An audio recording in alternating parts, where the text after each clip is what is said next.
Baik, Assalamualaikum warahmatullahi wabarakatuh. Perkenalkan, kami dari peserta Latsar CPNS Kabupaten Majalengka, Angkatan 12, kelompok 2.2.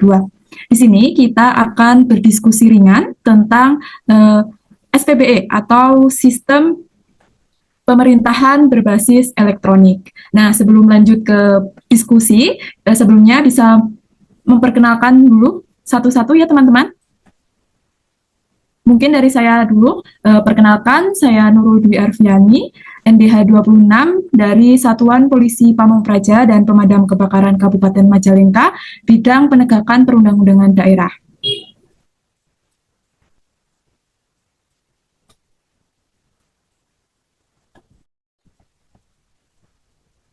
Assalamualaikum warahmatullahi wabarakatuh. Perkenalkan, saya Putri Indasari, NDH 30, instansi Dinas Kesehatan Puskesmas Waringin sebagai nutrisionis terampil. Assalamualaikum warahmatullahi wabarakatuh. Perkenalkan, nama saya Dian Permadani, NDH 06, asal instansi Satuan Polisi Pamong Praja dan Pemadam Kebakaran, bidang penegakan perundang-undangan daerah. Assalamualaikum warahmatullahi wabarakatuh. Nama saya Risa Risamsa, NDH 34, instansi Dinas Pekerjaan Umum dan Tata Ruang, operator alat berat. Assalamualaikum warahmatullahi wabarakatuh. Perkenalkan, nama saya Zalvanina Feheriati, NDH 38, instansi Dinas Kesehatan Kabupaten Majalengka, UPTD Puskesmas Jati 7, Jabatan Nutrisionis Terampil. Terima kasih. Baik, terima kasih teman-teman semua. Mari kita mulai diskusi pada hari ini. Mungkin sebelum diskusi akan saya jelaskan terlebih dahulu apa itu sistem pemerintahan berbasis elektronik. Nah, sistem pemerintahan berbasis elektronik sendiri bisa sering kita sebut sebagai SPBE. SPBE merupakan penyelenggaraan pemerintah yang memanfaatkan teknologi komunikasi untuk memberi layanan publik dan administrasi yang efisien, transparan, dan terintegrasi. Intinya, birokrasi jadi lebih simpel, tidak ribet, dan akuntabel. Tujuan dari SPBE ini merupakan untuk meningkatkan efisiensi, transparansi, keterpaduan layanan, dan kualitas pelayanan publik. Nah, di sini kita akan mendengarkan penerapan SPBE di setiap tupoksi dari teman-teman yang ada di sini. Mungkin bisa dimulai dari Dinas Satpol PP terlebih dahulu. Kepada Adian, dipersilahkan. Baik, mohon izin rekan-rekan. Assalamualaikum warahmatullahi wabarakatuh. Mungkin Satpol PP berkomitmen mendukung penerapan sistem pemerintahan berbasis elektronik atau yang disebut SPBE untuk mewujudkan pelayanan publik yang cepat, transparan, dan akuntabel. Nah, melalui SPBE, Satpol PP memanfaatkan teknologi digital dalam berbagai kegiatan seperti e-absensi dan e-kinerja untuk memantau disiplin dan kinerja ASN, pelaporan patroli melalui media WhatsApp, sistem persuratan digital untuk mempercepat layanan administrasi, serta media sosial resmi sebagai sarana informasi dan pengaduan masyarakat. Penerapan SPBE menjadikan Satpol PP lebih efisien, responsif, dan modern, sesuai semangat ASN berakhlak dan bangga melayani bangsa. Mungkin sekian dari saya. Wassalamualaikum warahmatullahi wabarakatuh. Waalaikumsalam warahmatullahi wabarakatuh. Baik, selanjutnya mari kita dengarkan penerapan SPBE di Dinas PUTR. Kepada Bapak Rizal Risamsah, dipersilahkan. Assalamualaikum warahmatullahi wabarakatuh. Dinas Pekerjaan Umum dan Tata Ruang Kabupaten Majalengka merupakan dinas yang mendukung pembangunan infrastruktur terutama di pemerintah daerah Kabupaten Majalengka, di mana ada 4 sasaran strategis. Yang pertama itu meningkatnya kemantapan jalan, yang kedua meningkatnya bangunan yang layak fungsi, yang ketiga ketersediaan air irigasi, dan yang keempat adalah penataan ruang. Di mana penyelenggaraan sasaran strategis ini ada dalam kegiatan-kegiatan di Dinas PUTR, dan kegiatan ini dilakukan perencanaannya itu berbasis elektronik, yaitu dalam sistem informasi pemerintahan daerah, yaitu SIPD, di mana perencanaan ini yaitu tentang rencana kerja dan anggaran. Rencana kerja anggaran ini pada level pemerintah daerah, kemudian level SKPD, yaitu Satuan Kerja Pemerintah Daerah, dan ada level-level bidang atau bagian. Nah, saya merupakan bagian dari UPTD Peralatan dan Perbengkelan, di mana perencanaan anggaran ini dilakukan per tahun, gitu, meliputi pengadaan barang, jasa, dan operasional. Dalam sistem SIPD ini kita melakukan perencanaan, kemudian dievaluasi, dan sudah masuk kepada rencana anggaran dinas dan disahkan dalam APBD. Setelah menggunakan SIPD, yaitu sistem pemerintahan daerah, kemudian kita melakukan pengadaan barang dan jasa. Nah, dalam melakukan pengadaan barang dan jasa ini, kita melakukan sistem yang disebut SPSE, atau sistem pengadaan secara elektronik, yaitu di website Kinaprok. Kita mengisi RUP sistem sirup, gitu. Di dalam sistem sirup itu kita menggunakan rencana umum pengadaan barang dan jasa. Nah, dalam sistem RUP ini kita menggunakan e-purchasing, gitu, dalam pembelian baik spare part, terus pembelian belanja operasional, dan lain sebagainya. RUP ini adalah sistem terbuka, jadi bisa diakses oleh publik. LSM maupun masyarakat luasnya bisa mengecek keterbukaan. Ini berhubungan dengan akuntabilitas masing-masing dinas, terutama Dinas Pekerjaan Umum dan Tata Ruang. Kemudian setelah melakukan inputan di RUP, di sirup, kita melakukan mini kompetisi melalui SPSE juga, dan dipertanggungjawabkan oleh PPK maupun PPTK masing-masing bidang. Jadi kita Dinas PUTR ini lebih akuntabelnya dalam pengadaan barang dan jasa secara elektronik. Sekian dari saya. Assalamualaikum warahmatullahi wabarakatuh. Waalaikumsalam warahmatullahi wabarakatuh. Terima kasih Pak Rizal atas penjelasan yang diberikan. Kemudian mari kita dengarkan penerapan SPBE di Dinas Kesehatan. Tadi sepertinya Teh Putri dengan Teh Yalvani sama-sama dari Puskesmas ya Teh?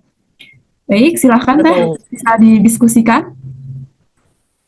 Baik, terima kasih. Teh Nurul, saya alihkan. Assalamualaikum warahmatullahi wabarakatuh. Perkenalkan, saya Putri Indasari, petugas gizi dari Puskesmas Waringin, dan teman saya. Dan saya Zalfani, juga petugas gizi dari Puskesmas Jati 7. Pada kesempatan kali ini kami akan berdiskusi mengenai penerapan sistem pemerintahan berbasis elektronik atau SPBE di bidang gizi, khususnya melalui aplikasi SiGizi Kesga. SPBE merupakan upaya pemerintah untuk mewujudkan tata kelola pemerintahan yang efektif, efisien, transparan, dan berbasis teknologi informasi. Di bidang gizi, salah satu bentuk penerapan SPBE adalah penggunaan aplikasi SiGizi Kesga yang saat ini sudah digunakan hampir di seluruh puskesmas di Indonesia. Betul, Teh. Aplikasi SiGizi Kesga ini berfungsi untuk pencatatan dan pelaporan data kesehatan ibu, anak, dan gizi masyarakat. Di dalamnya mencakup data pelayanan ibu hamil, pemantauan pertumbuhan balita, program gizi masyarakat, serta kesehatan anak usia sekolah dan remaja. Lalu tujuan utama dari penggunaan aplikasi ini adalah mempermudah pemantauan status gizi masyarakat, kemudian mempercepat pelaporan, serta mendukung pengambilan keputusan berbasis data. Namun dalam pelaksanaannya masih ada beberapa kendala yang sering kami hadapi di lapangan. Betul, salah satunya kendalanya yaitu ketika sistem sering mengalami gangguan, terutama di akhir bulan saat pengumpulan laporan. Server biasanya menjadi lambat, bahkan kadang tidak bisa diakses karena banyak puskesmas yang mengirim data secara bersamaan, sehingga proses pelaporannya menjadi tertunda. Betul banget ya Teh, sering banget ya kita rasain tuh di akhir bulan. Selain itu, terkadang muncul menu atau fitur baru secara tiba-tiba di tengah periode pelaporan. Tentu panik banget nih kita sebagai petugas gizi kalau ada fitur-fitur baru tanpa adanya sosialisasi terlebih dahulu. Hal ini membuat petugas harus menyesuaikan diri dan belajar secara mandiri di waktu yang terbatas dan mengejar target akhir bulan. Padahal tujuan utamanya ya penerapan SPBE adalah untuk menciptakan tata kelola program gizi yang cepat, cerdas, dan berintegrasi. Jika sistem masih sering bermasalah, maka hasilnya emang belum optimal ya Teh ya. Betul banget teh. Penerapan SPBE melalui Gizi Kesga sebenarnya sangat mendukung konsep smart governance, yaitu tata kelola pemerintahan yang memanfaatkan teknologi dan data digital untuk meningkatkan pelayanan publik. Benar, namun untuk mencapai hal tersebut perlu adanya peningkatan literasi digital bagi petugas gizi. Masih ada sebagian rekan yang mungkin belum terbiasa menggunakan aplikasi pelaporan elektronik, sehingga pelatihan dan pendampingan teknis menjadi hal yang sangat penting. Selain peningkatan kapasitas SDM, dukungan infrastruktur juga tidak kalah penting, seperti jaringan internet yang stabil, kemudian komputer yang memadai, dan sistem server yang kuat agar pelaporan bisa berjalan lancar tanpa hambatan teknis. Betul, akan lebih baik lagi jika data dari si Gizi Kesga akan bisa terintegrasi ya, seperti dengan aplikasi Epuskesmas, atau juga Sehat Indonesiaku, sehingga petugas tidak perlu melakukan input data berulang kali di sistem yang berbeda. Lalu dengan sistem yang terintegrasi, tentunya pekerjaan lebih efisien dan data yang dihasilkan juga lebih akurat. Betul kan Teh? Data tersebut bisa digunakan untuk analisis tren gizi, misalnya dalam memantau angka gizi kurang atau cakupan ASI eksklusif setiap bulan. Ya, dengan begitu data tidak hanya menjadi laporan administratif, tetapi juga menjadi dasar pengambilan keputusan yang berbasis bukti, ya Teh ya. Betul. Selain efisiensi dan akurasi, penerapan SPBE juga mendukung transparansi dan akuntabilitas. Semua data terekam dengan jelas dan dapat dipantau oleh berbagai pihak, mulai dari puskesmas hingga dinas kesehatan maupun swasta. Tentunya hal ini memerlukan komitmen bersama dari semua pihak, mulai dari pengembang aplikasi, petugas lapangan, hingga manajemen di tingkat kabupaten atau kota, agar sistem ini benar-benar bisa berjalan dengan baik. Jadi penerapan SPBE melalui aplikasi si Gizi Kesga merupakan langkah penting menuju tata kelola gizi yang modern, efisien, dan transparan. Meski masih ada kendala dan peningkatan SDM dan perbaikan sistem, manfaatnya akan semakin dirasakan dalam pelayanan gizi masyarakat. Setuju, harapan ke depannya si Gizi Kesga semakin stabil dan mudah digunakan, sehingga dapat membantu petugas gizi dalam meningkatkan mutu data dan kualitas pelayanan di puskesmas. Baik, terima kasih sudah menyimak diskusi saya dengan Fani. Semoga bermanfaat dan bisa menjadi inspirasi bagi rekan-rekan. Baik, terima kasih Teh Putri dan Teh Yelvani. Penjelasan yang sangat luar biasa. Dapat kita simpulkan bahwa penerapan SPBE di setiap dinas tentunya untuk mewujudkan langkah strategis tata kelola pemerintahan yang efektif, efisien, transparan, dan akuntabel. Nah, melalui pemanfaatan teknologi, informasi, dan komunikasi, SPBE membantu integrasi layanan antar instansi, mempercepat proses administrasi, serta meningkatkan kualitas pelayanan publik kepada masyarakat. Meskipun tadi kita dengar ya, implementasinya masih menghadapi tantangan seperti keterbatasan infrastruktur, kapasitas SDM-nya, serta keamanan data, namun secara bertahap, SPBE telah membawa perubahan positif dalam budaya kerja birokrasi menuju pemerintahan yang digital, adaptif, dan berorientasi pada pelayanan publik. Baik, teman-teman, mungkin itu tadi penjelasan mengenai penerapan SPBE di setiap dinas. Tadi ada dinas PUPR, Satpol PP, dan Dinas Kesehatan atau UPTD Puskesmas. Nah, dari diskusi ini, apakah ada yang mau ditanyakan dari Akang Teteh, teman-teman semua? Mungkin yang dari Puskesmas mau tanya ke PUTR, atau PUTR mau tanya ke Satpol PP, silahkan. Boleh tanya tadi ke PUPR ya Mas, mau nanya karena Ya, siap. saya dari kesehatan belum terlalu ngerti ya. Kalau tadi kan tentang perencanaan anggaran dinas ya, Kalau di sistem kami kan ada perencanaan barang juga, bahan makanan, itu kan butuh waktu, misalnya 1 tahun ke depan, itu perencanaannya untuk tahun berikutnya. Apakah itu sama kayak di PUPR, Pak? Butuh berapa untuk tahun ke depan atau biasanya per triwulan atau per 6 bulan ya perencanaannya? Terima kasih, Pak.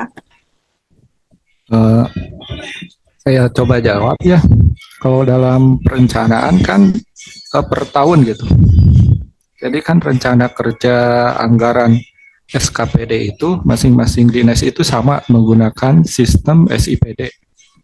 SIPD ini sistemnya sudah terpusat gitu.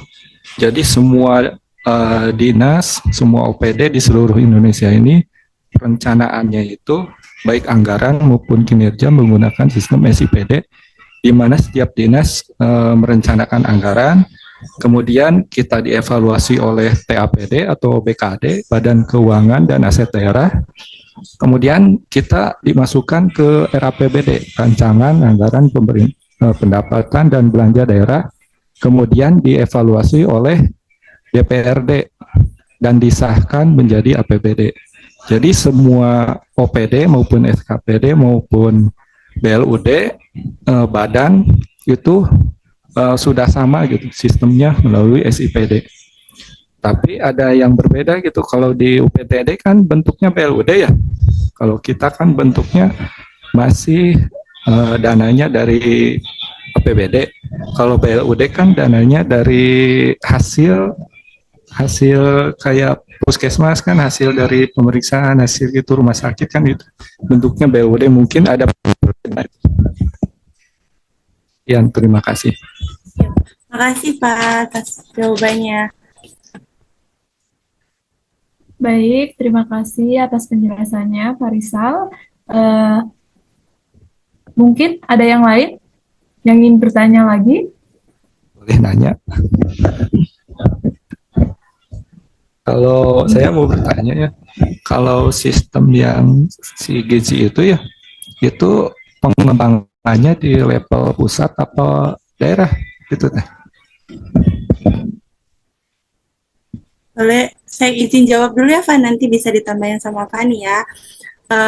Kalau aplikasi itu, si Gizi Cascade itu terpusat, Pak, untuk seluruh Indonesia. Makanya suka ini apa sih down error karena banyak juga lagi diakses apalagi di akhir bulan itu ngejar target. Jadi kendalanya di situ sih, kadang mau nginput jadi error, jadi ditunda. Tapi ada positifnya juga, dulu kan manual serba pakai laporan kertas. Kalau sekarang itu udah terintegrasi, jadi dari aplikasi udah langsung ke ngelink ke dinas, kemudian ke provinsi. Jadi nanti setiap bulan kita akan dapat feedback dari dinas juga, misalnya dari capaian-capaian program yang belum ke input gitu. Jadi secara digital beda sama yang dulu itu harus manual kertas-kertas gitu.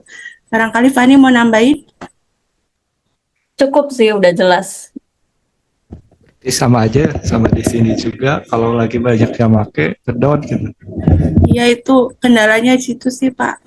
Jadi kalau akhir bulan itu kadang kita harus begadang ya, Van ya. Jadi kerjanya nggak pagi tapi malam.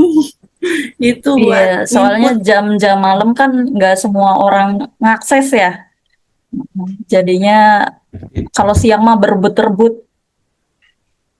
Dan itu Sama tuh aja ya. continue pas setiap bulan harus, ya pokoknya setiap bulan harus ke input. Terima kasih. Baik, terima kasih penjelasannya Teh Putri dan Teh Yalvani. Mungkin ada lagi yang mau bertanya?